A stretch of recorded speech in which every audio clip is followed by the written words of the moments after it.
বিস্তারিত জানাতে বরগুনা থেকে সরাসরি যোগ দিচ্ছেন সহকর্মী শাহ আলী। শাহ আলী, বরগুনার কতটি উপজেলায় ভোট হচ্ছে, সেখানে নির্বাচনী পরিবেশ কেমন দেখছেন আপনি?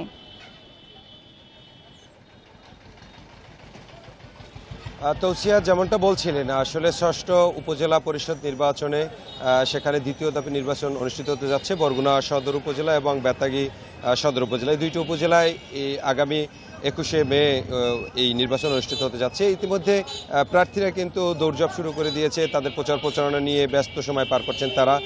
আমরা যদি বলি যে সেই 2টা থেকে রাত্র 8টা পর্যন্ত তারা কিন্তু প্রচার প্রচারণা এবং সভা সেমিনার নিয়ে ব্যস্ত সময় পার করছে। বরগুনায় 5 জন চেয়ারম্যান পদপ্রার্থী এবং সেখানে কিন্তু ভাইস চেয়ারম্যান পদে রয়েছেন 8 জন এবং মহিলা ভাইস চেয়ারম্যান রয়েছেন 3 জন পদপ্রার্থী প্রতিদ্বন্দ্বী করছেন।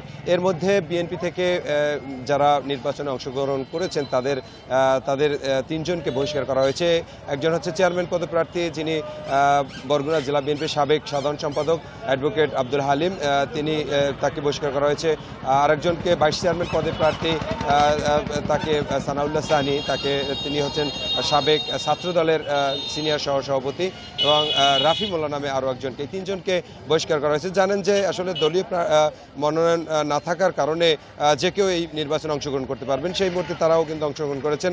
তো বিএনপির যিনি সিনিয়র যুগ্ম মহাসচিব রয়েছেন রেজবি, তার কিন্তু স্বাক্ষরিত সেই চিঠির মাধ্যমে তাদেরকে বহিষ্কার করা হয়েছে এবং সেটা নিয়ে কিন্তু বিএনপি নেতাদের মধ্যেও ব্যাপক গুঞ্জন রয়েছেন এবং যেখানে বিএনপি নির্বাচনে যাচ্ছেন না, সেখানে তারা যে নির্বাচনে যাচ্ছেন সেটা নিয়েও কিন্তু সকল নেতাকর্মীদের মধ্যে একটি ক্ষোভ প্রকাশ করছেন। এবং এখানে কিন্তু যারা আর অন্যান্য যারা রয়েছেন অংশগ্রহণ করছেন নির্বাচনে এই উপজেলা, সেখানে কিন্তু আওয়ামী লীগ প্রার্থীদের মধ্যে অনেক জন রয়েছেন, তারাও কিন্তু প্রতিদ্বন্দ্বী করছেন এবং হেভিওয়েট প্রার্থীরাও রয়েছেন সেখানে দেখেছি যে যেই সকল প্রার্থীরা বরগুনা সদর উপজেলায় যারা রয়েছেন তারাও দৌড়ঝাঁপ শুরু করে দিয়েছেন বিভিন্ন জায়গায়। এবং বেতাগী উপজেলায় একই অবস্থা আমরা দেখেছি, সেখানে বিএনপি নেতাকর্মীরা অংশগ্রহণ না করলেও কিন্তু আওয়ামী লীগের মধ্যেই অনেক নেতাকর্মীরাই তারা এই নির্বাচনে অংশগ্রহণ করছেন এবং যতই দিন গড়িয়ে যাচ্ছে ততই কিন্তু তাদের প্রচারণা ব্যস্ত সময় পার করছেন। বরগুনা থেকে এই ছিল আমার কাছে সর্বশেষ তথ্য। তৌসিয়া। সহকর্মী শাহ আলী জানাচ্ছিলেন বরগুনা থেকে।